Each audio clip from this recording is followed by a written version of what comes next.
is an overview of the course and its requirements. We're going to cover a few things.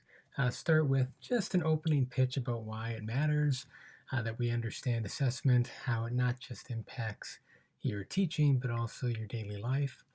We'll talk about the format of the course schedule, that there are 3 major sections to the course, and it covers basically some foundational ideas, making assessments, and then some other things about assessments you need to know, like grading, measuring other non-cognitive things in standardized tests.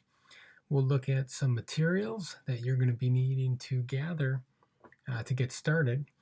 That's your first task.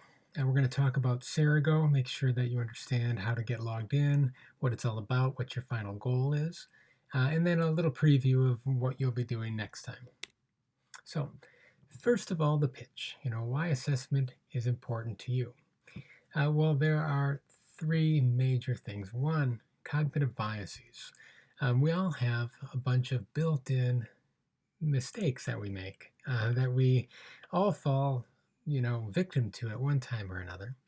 And they lead us to make systematic errors, where we overestimate things or underestimate things or go left when we should be going right and things like that. The second thing is that then this leads to life satisfaction, that knowing about these biases and trying to set up something to get around them will give you a better quality of life. And hopefully during this 6-week course, we'll be able to have you apply some of these concepts to some personal things that are either fun or meaningful or something like that.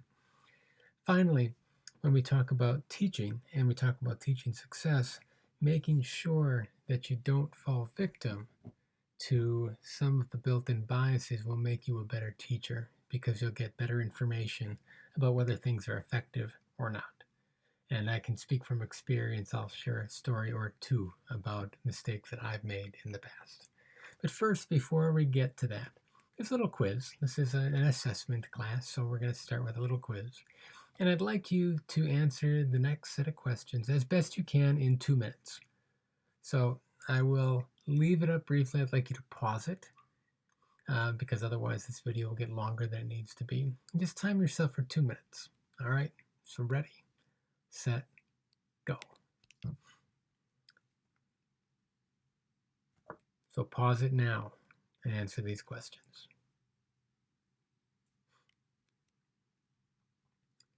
So a lot of the questions on there don't really matter. The ones that I care about are in bold, and this has been called the shortest IQ test in the world. It's basically a predictor of mental functioning and things like that, but there's a lot of trickies, and it's not that reliable. It's not that great of an IQ test, but that's how it's been built. And there are 3 questions here that play on some of your biases. Now, if you look at the other questions that I put around them, I put those there to try to do what's called semantic priming, to get you in the mood thinking, oh, these are really stupid, easy questions, right? And so that will make you think less carefully, because each one of the bolded questions has a right answer and a common mistake answer. Most college students who take this get 1 out of the 3 correct and miss the other 2. They have given this to a bunch of different university groups, and the students at MIT, on the average, which is one of the most prestigious, you have to be book smart to get into that thing and a really hard worker, careful thinker, get 2 out of the 3 correct. Now, if we look at them, you may want to look at your answers again, but we'll just go over what the right answer is and the common wrong answer. So, first one, a bat and a ball costs $1.10 in total. The bat costs $1 more than the ball. How much does the ball cost? Now, the right answer is the ball costs 5 cents. The common wrong answer that usually about 2/3 of the people in the class give me is 10 cents. And what this is just a kind of a mix of several biases that we're going to talk about. One is a substitution bias, where we take a more complex problem and substitute in a simpler problem.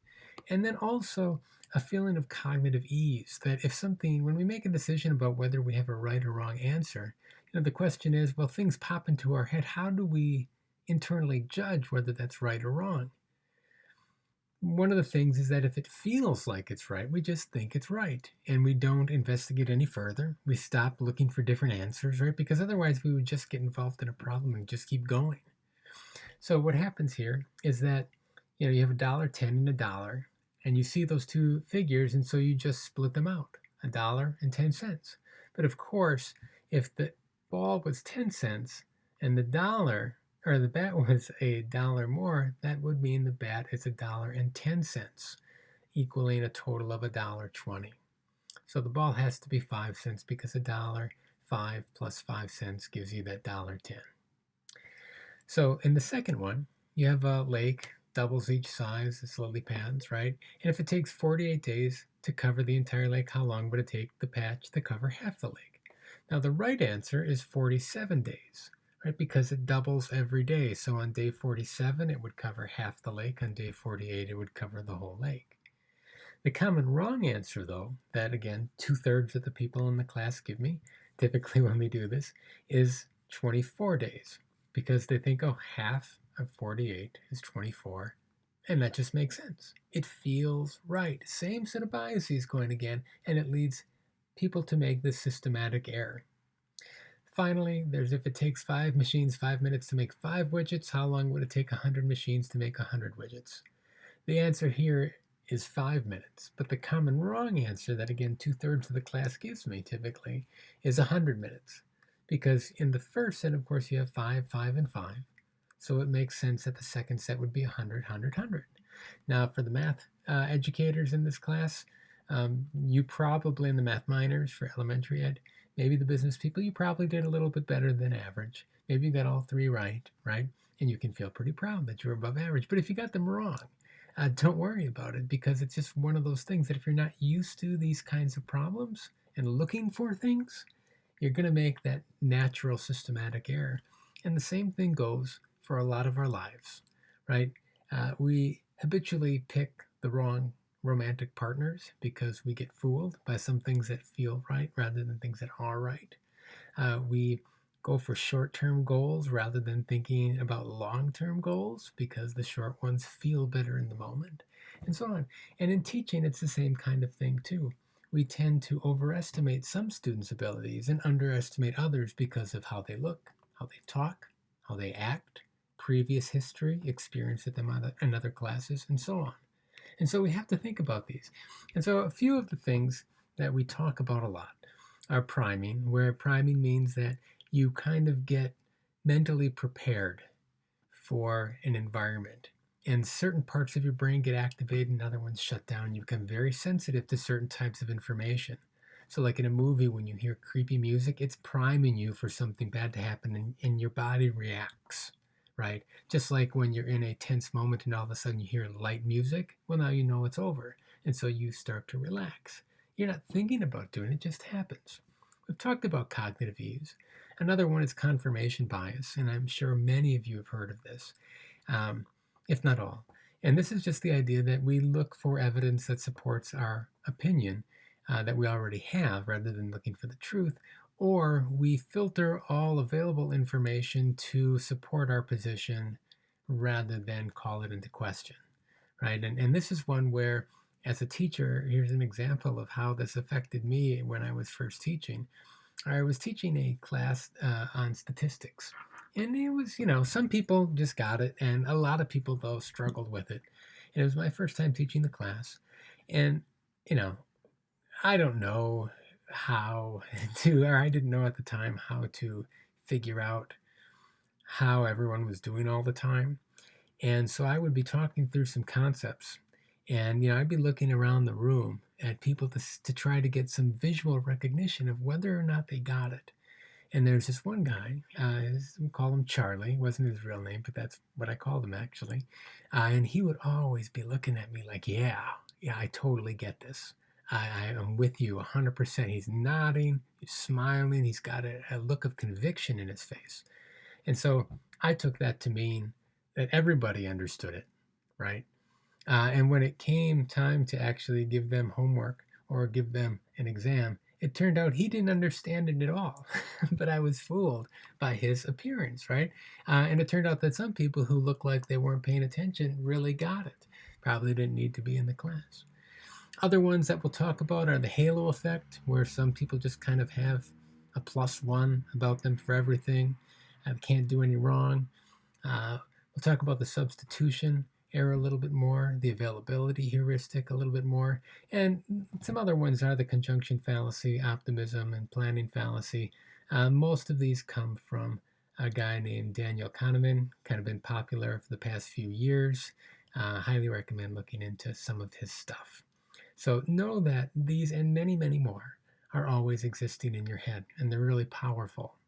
So when we think about this, right, the bottom line is that we're really good at assessing, but there are a lot of built-in mistakes. However, our brains and our judgments that they produce are fairly accurate, and our intuition should be listened to. And there's a story of an experiment that some students were set to play this game, and there were 2 decks of cards. We'll say one was black and one was red cards, and they had different point values. And it was up to the student to figure out whether or not they should go with the black deck or the red deck, which one was a better bet, right? And they would hook them up to stress detectors to see whether or not they were getting stressed. And they would also count and pay attention to how long it took them to figure out which deck was better. Now, the black deck gave you some small penalties and some small rewards, but there were way more rewards than penalties. And even though you never got a lot of points, it was a steady increase. The red deck, on the other hand, had some pretty big gains, but it also had some huge losses, bigger than any gains that you could get, and there were a lot more of them. And so they just wanted to see how long would it take people to figure out which one was better. And it took people about, we'll say, 20 to 25 cards to figure out, oh yeah, the black deck is the one that I would pick from if this was real. And that's interesting, but the more interesting thing is that by the 8th card on the average, when people would start to reach for the red deck and pick a card to see what the next one was, they would start showing a stress response, like, whoa, this could be bad, right? And so they had this internal sense that something was wrong with the red deck. And you can hear stories about all this, right? Trust your gut in many situations and you'll be all right. And I think that's important. Your judgments in our brains are wired to let us make great decisions without thinking all the time. So you should listen to your gut. But because we have biases, never trust it completely, because everyone, myself, my wife, all my family, and every student I've ever had makes common mistakes. We all have biases built in. So listen to your gut, but never trust it completely. The second thing we should talk about are our personal stories and how maybe we've accepted some beliefs and practices about teaching or about our personal lives without ever really questioning as to whether or not they are the best things that we could be doing. And so another point of assessment is to constantly be trying to get closer to the truth.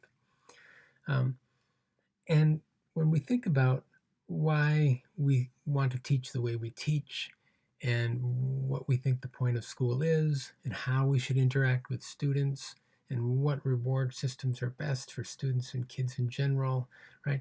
We have a lot of things passed down through our culture, but we may not have ever really stopped to think about, do these actually work? And is this really getting me what I want? So here's a little video. I'm not sure if this is going to work. I'll test it out. If it doesn't, I'll put a link up so you can actually see the video. But the general idea is that somebody adopts a belief and passes it on to others, even though that belief is pointless and doesn't really matter. So here's the video. To answer that question, we set up a hidden camera experiment to see if this woman would stand up at the sound of this tone, simply because everyone else is. You might be thinking you'd never go along with this. Or would you?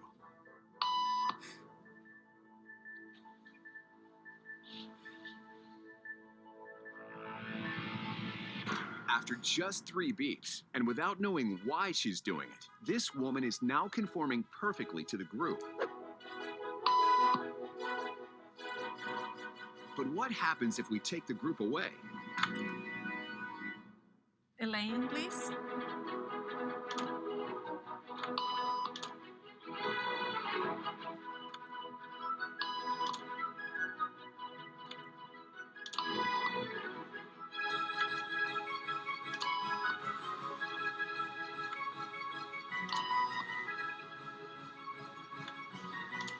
Okay, now she's alone. The crowd is gone and nobody is watching her except our hidden cameras. What do you think she'll do?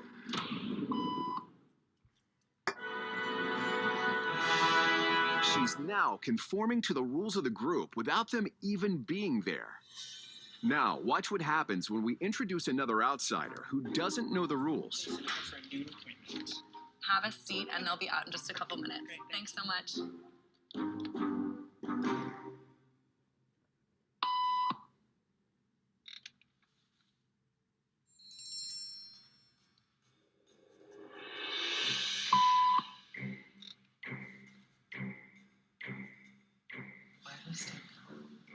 Everybody was doing it, so I thought I was supposed to. Think she'll teach the new guy what to do?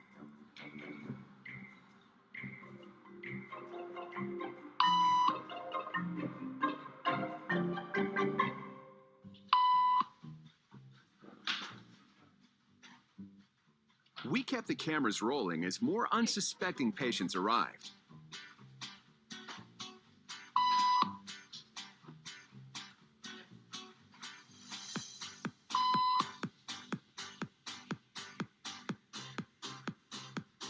And slowly but surely,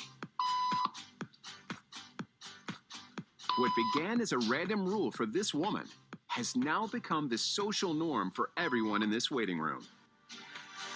Here to explain what's going on in their brains is Jonah Berger of the University of Pennsylvania. This sort of internalized form of herd behavior is part of what we call social learning. Starting at a very early age, when we see members of our group perform a task, our brains literally reward us for following in their footsteps. When I saw everybody stand up, I felt like I needed to join them. Otherwise, I'm like excluded. Once I decided to go with it, then I felt much more comfortable. Conformity is how we become socialized, but it can also cause us to develop bad habits or repeat past wrongs. And it's why even this rebel, who wasn't standing for any of this nonsense, eventually joined the ranks. And the only thing more shocking than seeing how easily conformity affects the way you act is that similar forces are subconsciously shaping the way you think right now. So this idea is so powerful that maybe traditional schooling isn't the best way to go. Maybe online education actually could be much, much better, and a lot of people think it can. Maybe some of the ways that we structure our lessons, the ways that we measure learning, aren't really doing what we want them to do, or aren't maybe helping us meet our long-term goals, right? And this idea that we just kind of accept what we've been a part of in every way is why it was okay for many people, for many generations, to think that slavery was all right, that women were property, that a man had a right to physically abuse his wife because she was his property. I mean, it wasn't that long ago that women couldn't vote in this country. Not really. And when we think about all the other things that, we kind of have adopted about what we eat, what we wear, how we spend our time, what our life expectations are, what we think we need, maybe those things need to be questioned. And assessment is really about figuring out whether or not the questions you're asking are any good and trying to figure out what counts as good evidence to support whether or not you should continue a behavior, a belief, or a practice, or maybe try to get a new one. So, moving on then, when we think about assessments and grading, students usually don't like it, and teachers usually don't like it either because it's stressful and it takes up a lot of time, or it can. So surviving grading and assessments. In nature, survival depends on 4 F's of fighting, feeding, fleeing, and first dates. There's another F word there, but I'm not going to say that one. In academics and assessment, survival depends on the 4 F's of being focused, being efficient, being functional, and being fun. So focused assessments, and this is one of the big things we're going to be talking about, is this idea that we're going to be just trying to measure what we care about and leaving everything else out. It's going to be really easy to let other things that we don't really care about get in the way of seeing what we want to see. And we're going to call this a construct validity issue when we get there. And let's learn that for a couple days. When we think about what we're focusing on, right, we're focusing on what facts, what principles, what skills, perspectives, values, attitudes, or anything that you care about, right, and trying to eliminate everything else. So we want our assessments to be focused.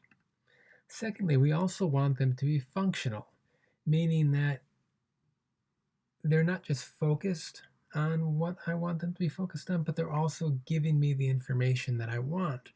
And in this, we're going to be talking more about Bloom's taxonomy and making sure that we're getting things at the right level of cognition and we're getting good content coverage, which is going to be something we'll call a content validity issue. So I want my assessments to be functional as well as focused. Once you hit that level, then you want to make them efficient. I mean, you got to make them focused and functional first. But once you get to that point, then you want to figure out what is my best assessment tool for doing the job. How can I do this really quickly without sacrificing too much quality? And this is something we're going to be talking about a lot, the time-quality trade-off. Getting really good information about what every student knows can be a lot of fun, but it'll take a lot of time. Like I could have a weekly meeting for each one of you for half an hour and we could talk about all the content, right? But even though there are only 13 people in this class, that would be a good portion of one day if it was a half-hour conversation, right? 7.5 hours full day. Last semester when I had 90 people across 2 sections of this class, I didn't have enough hours in the day to do that each week, right? And so you have to think, well, I got lesson plannings, I got maybe coaching, I got all my other classes. I might be teaching 5 sections of 30 students each, 150 total students. Maybe they're the same, maybe they're different, maybe the content's all different. I got to figure out a way to do this without killing myself, right? I'll want to automate it as much as possible, and this is one of the great things about technology, that things can be auto-graded, they can be auto-scored, and they can be compiled so you can see what people are making common mistakes at a glance without having to grade everything by hand. And in particular for people like math teachers and even language arts teachers, there are some ways that we'll talk about trying to make assessments that could take a long time a lot faster. Finally, you want to make your assessments fun. And this is, kind of the gold standard for yourself. But you want them to be enjoyable for your students. You want them to be enjoyable for you. We'll have a few of these during our class where it's, we kind of go away from the hardcore kind of facts of what we're trying to do, and we bring in some personal interests a little bit more. It still extends the content and the idea more broadly and reinforces the skills, but it gets more personalized, not just for teaching, but for life. And I find that when I ask students about this, they enjoy them way more than the traditional stuff. And I enjoy grading them way more as well, because usually we make them so there's some humor in there, and there's a lot of fun. Now, 2 more essential rules then when you're thinking about assessments that kind of apply to this time quality trade-off in the 4 F's. 1, you need to be assessing all the time, but only as much as necessary.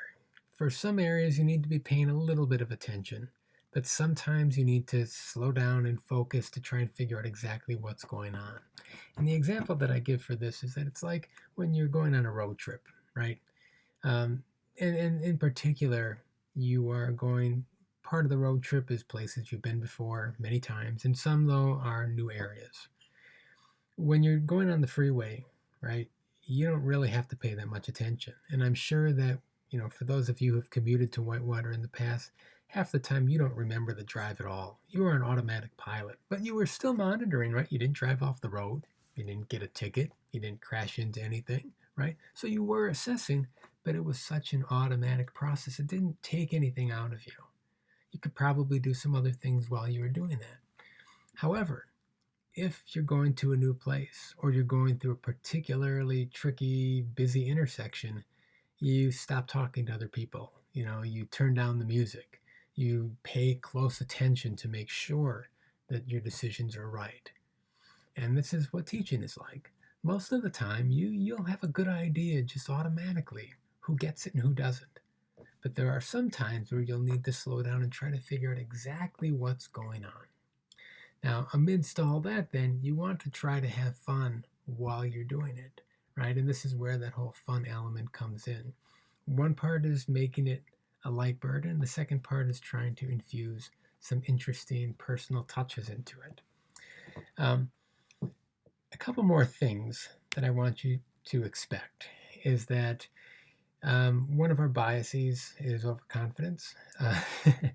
And one study found that 94% of college professors think that they're above average. Now, of course, only 50% of professors can be above average. This is also true about teachers in general. Most teachers think that they're better than their peers. And that just cannot be true. The same is said about drivers. Like this person, he was probably among the 80% of drivers that think they're above average because, look, I can down a bag of Doritos while I'm speeding down a country road. Makes total sense. I must be excellent. I would consider this person a terrible driver. So one thing is that we do have this bias in us, and try to step back. I think I'm average in most ways as a professor. Sometimes I think I'm above average. I've never thought that I was great. I also never thought that I was terrible. I've seen great and I've seen terrible, and I don't think that's me. So I think I'm about average. So you can expect an average professor experience. Some other expected occurrences, in particular when you get feedback, is that we tend to focus when you get feedback from, say, your curriculum coordinator, any peer mentors or coaches, or your principal, or any administrator who comes and observes you, especially during student teaching, from your cooperating teacher, or in your first years of teaching. A lot of people, this isn't everybody, tend to focus on the things that are wrong. So here we have this little cartoon. What are you looking at? This one thing right here that is not perfect. And the next phrase is, of course, that it is the one thing that's not perfect, and everything else is amazing. But she's spending all her time focusing on that one thing. So make sure that you don't get sucked into it. It's an interesting paradox, actually, because this is true about most of my colleagues, that most of them think they're above average, yet most of them focus when they get negative student remarks. It's really hard to let them go. And I am not immune to that myself. You have to remember all the good stuff that happens too. Now this brings us to the fifth F. It's a little surprise. Hey. Feedback. Sometimes bad, sometimes good, sometimes surprising, right? One of the things that I like to do, didn't do it last semester because I just was doing too many other new things, but I like to send out little Google form surveys at the end of each class to get some idea about what you're feeling about how well you're mastering things. I have assessment data as one thing, but it's a different thing to know what you are thinking about it, right? Because maybe you got 100% on the quiz, but maybe you still don't have a lot of confidence, or you're confused and you got lucky and you guessed, right? Those are important things for me to know as a teacher, and it's an important thing for you to ask yourself, right? The goal is never just to get 100%, it's to understand the concepts. So I will be sending out some of these periodically as well. So those are the introductory remarks. It's important to understand assessment because it does make you a better teacher. It can make your life better as well. And we'll go into more of this stuff as the course goes on. This brings us to the format of the class. A couple basic things. One, it's completely web-based. You will not have to travel anywhere. It is asynchronous, in 2 or 3 day intervals. So you will be given new tasks and you will have basically 2 or 3 days to complete them. I do want you to think about this as each day equals about a week. That's on the next slide. I'll talk more about that in a minute. I will also want to meet with you either 2 or 3 times. In the first week, I'll be posting and the things to do, a schedule where you can fill out a time that's convenient for you to meet with me. If it's blacked out, it means that it's not available or I have other things going on at that time. But basically, I want to meet you face to face, so to speak, and to get to know you, figure out what you want to do in this class, why you want to teach, any accommodations you might need, what your personal goals are for this course, and what personal interests you have that might make the course or help me make the course a little more interesting for you and everybody else. If you look at the syllabus, and this is in, you can see that all the basic information is there. The grading scale is there as well. Course objectives, you can look through that, but everyone can read, so I'm not going to spend a lot of time talking about it. Note the grading scale. It's out of 1,000 points. You can easily convert this to percentages, and so on, and each assignment will have a due date and an amount of points that are associated with it. As far as assignments and exams go, there will be weekly assignments that will be a mix of assessments that you create, little videos that I have you post, learning objectives that you are going to have to identify for your material, and quizzes.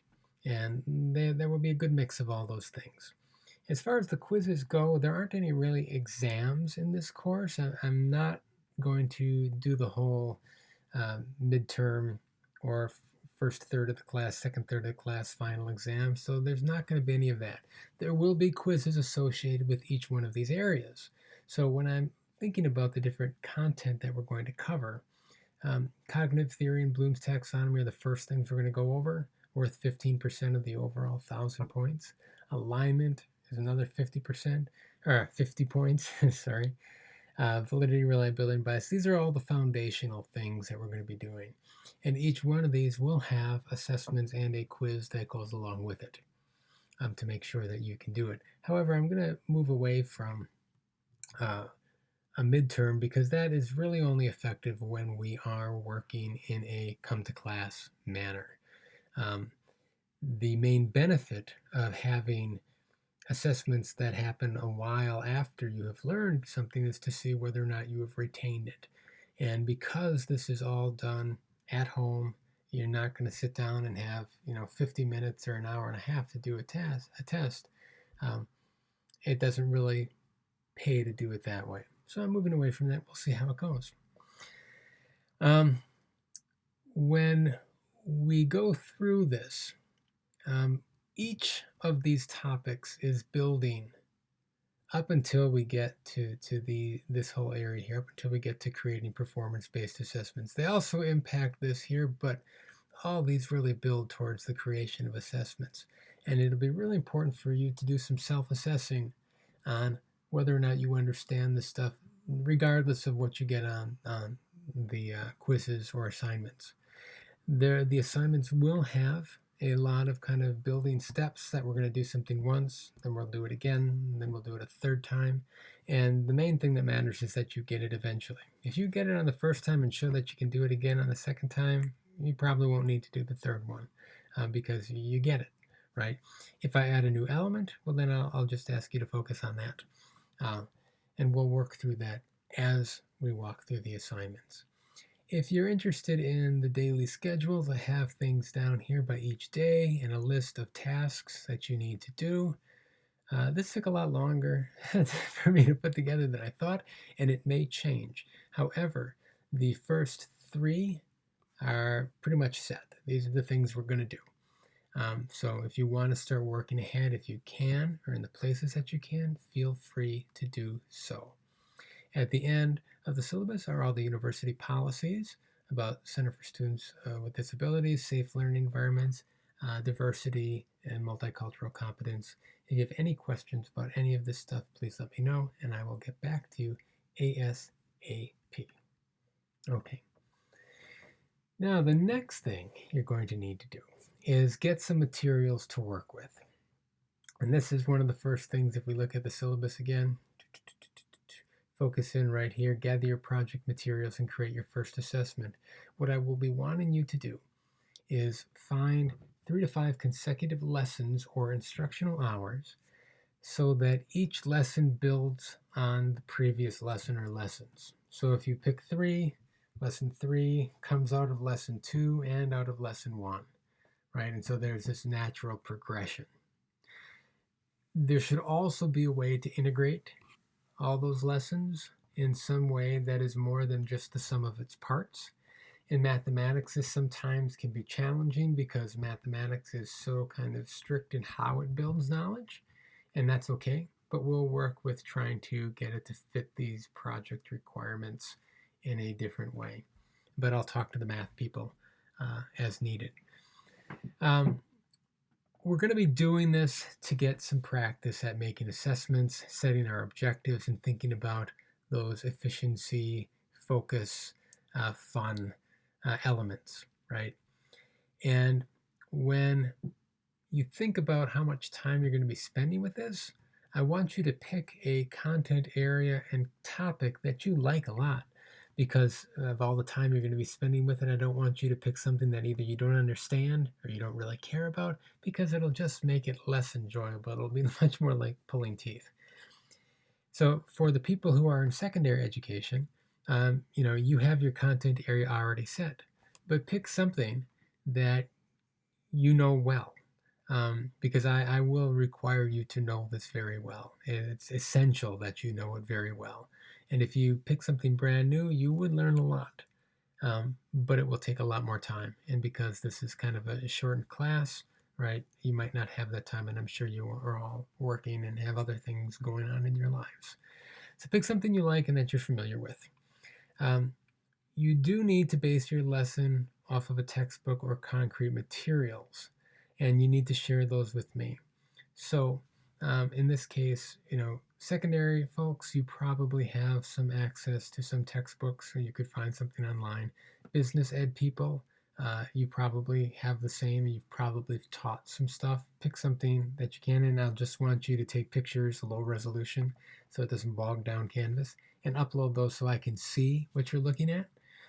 For elementary folks, you get to pick your content area, and you will need to meet a few other requirements. One, it needs to be at least grade 3, because there's too little to do in grades 1 and 2, and to get to the higher level thinking that we want to get to. We'll talk more about that next week. So it needs to be grades 3 through 5, and it needs to support at least, I noticed I didn't finish that sentence, a comprehension level of cognition. And this goes for everyone. Most of you will be working with application, but it does need to be at least at comprehension. It can't just be recall. And again, if you remember anything about Bloom's taxonomy, recall is the lowest level of cognition. The second one is comprehension. If you can get to application or even analysis, great. But analysis takes a lot, and you'd have to really, have set things up prior to this to achieve that at the end of 3 to 5 lessons. The only other group that I can think of that typically has some challenging are people who focus on language arts and or art education. In this case, there might not be a textbook for language arts people. You might want to focus on a novel, but make sure that you know what you're trying to teach about that novel. When it comes to setting up the learning objectives, that's where people struggle the most, when they want to teach some kind of novel, but they're not sure what they really are teaching about it, right? You want to have rich discussions and everything, but it's hard to nail down what those objectives are. Art education individuals, if you think about how do you assess art, what are you assessing about art? Students' ability to take risks, their proficiency with particular skills or techniques, the conveyance of an idea. I'm not sure, but that's something that needs to be figured out, and that takes a lot of work. So I will be working with language arts people and art education people specifically on trying to isolate what those specific goals you have are. Okay. Now from all this, one of your first assessments, or assignments I should say, is to gather your materials. So you need to do some digging. You need to make sure you know them. And then I want you to create an assessment for the first lesson or instructional hour. So the first thing you would teach, how would you assess it, right? I'd like you to make that, submit it to Canvas. I'd also like you to complete a short 1-minute elevator speech about your unit using the sample and the guidelines, and submit that to Canvas. So just a 1-minute video of you. It's got to be of you, your face and everything. And the idea is this.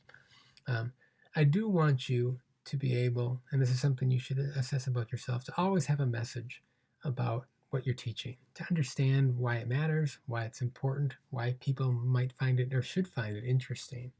And so I want you to base your performance off of this particular rubric. And so I have 4 different criteria. 1, a clear summary. So in this, if you're talking about, we'll say we're talking about 3 different lessons, I want you to convey what is the big idea. And the idea is this, is that you want to teach this lesson.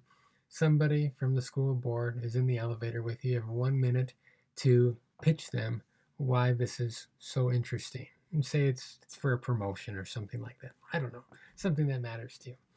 And so 1, you want to be able to summarize it clearly in a very short amount of time. 2, you want to make it relevant to them, right? And in this case, I want you to make it relevant to me. Tell me why it matters. 3, I want you to be enthusiastic about it. And 4, I want you to be convincing that you know your stuff. And so in this context, say I'm talking about the summary. So for example, I have a sample set of materials on Canvas. One of them is an ocean unit, and there are 3 lessons in this little unit. The first is about the Earth's oceans and the ocean floor. Talks about the structures and so on, trenches, domes, crust, subduction zones, a bunch of things like that. Second lesson is about ocean waves, how they're formed, how they moved, how energy transfers through them, common misconceptions about them. And then the third one is about ocean currents and how oceans move around and circulate energy in different ways, how those currents are formed and what they do. So in this sense, thinking about this, right, the idea behind this is that I want you, if somebody asks you, your principal or somebody from the school board says, well, what are you teaching this week? You have a good answer that is accessible and understandable. You want one main idea, and then you want 3 to 5 points, depending on how many different things you're talking about. So in terms of a clear summary, right, I would say something like, to meet this standard, I would say something like, well, this week we're talking about the oceans, and we're talking about how it's all interacting, how the ocean floor causes waves to form, how those waves transmit energy all over the world, and how those are impacted by larger movements of water called currents. And the physical features of the ocean, things on the ocean floor, the composition of the water, affects how the waves move, where they move, and then how those currents circulate energy all over the world that supports life. Right, so that would be a meeting the standard kind of way. Not an excellent one, but definitely meeting the bar. In terms of making it relevant to me, if I'm thinking about the oceans, well, why would kids matter about the oceans? I don't know, right? When you think about where a lot of the oxygen on the earth is produced from, where a lot of the life on the earth lives from, how we depend on it to transport goods, how we depend on it to sustain ourselves, how it's interwoven into our cultures, how it matters to so many people. If they rise, how many people will be displaced, and if they fall, how many people will have to change their livelihood as well, and how many people will really have a hard time surviving, right? These are all things that could make it relevant. Your job is to figure out what those particular elements are of what you're teaching and how it might apply to your students or your principal or somebody in the school board. Again, here, being really good is that you totally sell me on the idea, but yeah, this is important. I need to know about this. Meeting the standard is just giving me a rationale that would work for most people. And below standard is that you kind of mail it in or you don't give me anything at all that says why it's important. Okay. For enthusiasm, one, you want to convey that this is exciting stuff. This matters. I had a friend who would get so excited about what he was teaching, and he always wore a suit because he would tell his students that I couldn't talk about this stuff if I was just wearing jeans and a sweater. This is important stuff. It requires me to wear a sport coat at least, right, to give it the reverence it deserves. That says something, right? I want you to bring some energy. I want you to be excited about it. When this is really good, right, it's infectious. You carry me away with you. If it's enthusiastic meeting the standard, it just means that you are showing me some positive energy that conveys that you care about this stuff. If it's below standard, you're kind of like, yeah, oh well, think we're doing some stuff on oceans, like the floor and waves and currents and stuff, just about how it all interacts. Right? Not really gonna sell me on the idea that that's a lot of fun. As far as convincing, this is where you need to demonstrate that you understand the content. So meeting the standard means that you clearly articulate it, you connect all the dots, that there's the big idea, and then there's sub-idea 1, how it's related to the big idea, how it's related to sub-idea 2, how that's related to sub-idea 3, and how that's related back to the big idea again. That's what meeting the standard is. And excellent in this case is one in which you don't make any errors, there aren't a lot of ahs or ums, there's no awkward pauses or missteps in how you're going to approach things. Meeting the standard means that there's some room for awkward pauses, like this when you're trying to, gather your thoughts, but ultimately you still convince them that you really know what you're talking about, but you're just having maybe a difficult time coming up with the exact right words. Below the standard means that you're making mistakes. You're kind of like saying, well, I think we're, talking about the ocean floor, I think trenches and volcanoes, I guess, and how those things might have some kind of effect on how water moves, right? That's not quite meeting the standard. So make sure that your elevator pitch hits the sweet spot and at least meets the standard. Extra bonus points if you hit excellent in any particular category. So those are things I want you to do. One other thing I want you to do is to get logged into Cerigo. And Cerigo, you should have gotten an email invite. It looks a little bit like this. And if we go through, you'll have several options. There are different assignments and there are different analytic pages. Going back to this, your goal is to get to level 2 for each assignment. And again, there are 3, one on Bloom's taxonomy, one on validity, and one on reliability. If you want to get to level 3, you can, and I'll give you extra points for doing that because that should mean that you will retain these memories longer. The way that Cerigo works is that it used the principle of distributed practice so that it kind of keeps reminding you that you've seen some stuff and you've answered some questions about it, but those memories will fade. And so you'll go through everything once, and then I'll email you again saying, hey, your memories are fading, time to take this thing again. And then you'll take it again. Shouldn't take you that long. And then it'll remind you again the next day. And over about 7 days, you will get up to level 2. And if you look at this right, you have these different periods about how long these memories will last. You start new and get to building, and when you reach level 1, that means that you will remember this stuff for weeks. Level 2 means that you'll retain these memories for months.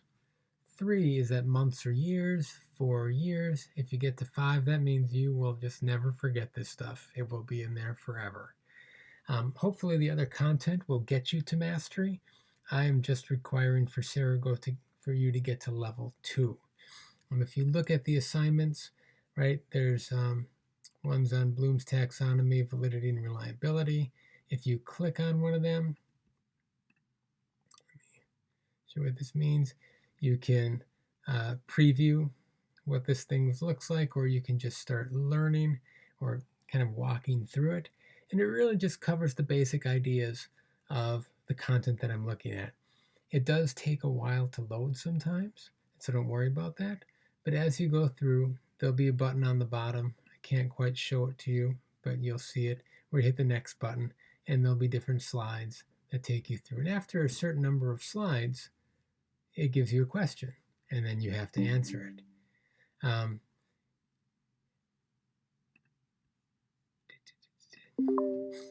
When you get it right, it moves you on to the next thing. And if you get it wrong, it sends you back to review things. And again, these things take a while to do the first time, but once you do them and as you review them, they get faster and faster and faster. Now, what I can do, I can go to the analytics page, and I get to see where everybody's at. Now, nobody's in here right now. If I show you what it looks like in a different course, and I can see where all the students are. I can click on individual people and see where all the different skills they are on or at. And it will let me see what people are having a difficult time with, what things seem to be challenging, what things seem to be easy. It also helps you kind of understand what's going on as well.